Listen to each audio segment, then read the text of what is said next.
didn't really consider the SR20. I think for the comparison, the Grumman was a much less expensive alternative with, I mean, it's not the same, but with relatively similar performance. You know, really going up to the high performance airplanes. I think what, you know, it just, I flew a few different planes, and I don't know, I just like the Cirrus. My wife liked the Cirrus, which probably had a factor in that. We didn't have a need for 6 seats. So once we narrowed it down to Cirrus, you know, the question then becomes the different generations, right? Gen 1, Gen 2 can be purchased for less than Gen 3 and up, obviously because they're older.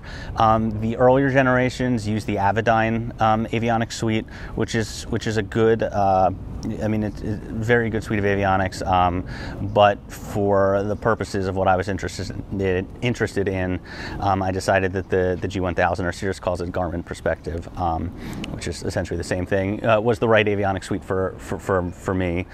And so then it, you know, became a question of which generation.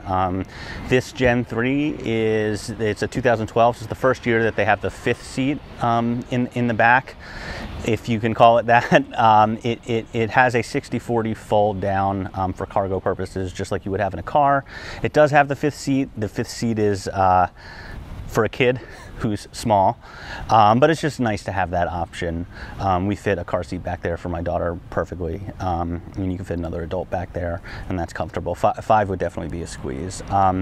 This is a normally aspirated version of the SR22, so it has an IO 550N engine from Continental. We didn't have a need for turbocharged here. Being in Atlanta, there's not a lot of terrain that we need to worry about or get over. I'm perfectly happy flying at 10, 12,000 feet, you know, and not really going higher than that. It does not have built-in oxygen. Most of the turbocharged versions and turbo-normalized versions do. The used market for Cirrus is pretty big. I mean, obviously Cirrus has been producing a lot of aircraft, so there are a lot for sale. Most of the you know, examples that I was interested in were represented by brokers. There's 2 large brokers that probably account for the majority of the used Cirrus market. So this one was, the seller was using a broker. It was based up in Raleigh.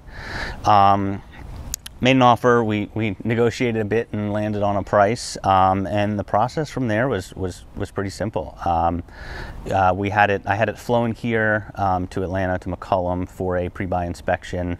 A couple small things came up on the pre-buy, settled those up with the seller, and then at that point you wire the money to escrow, and they transfer the title, and you get the keys, and you get in and leave.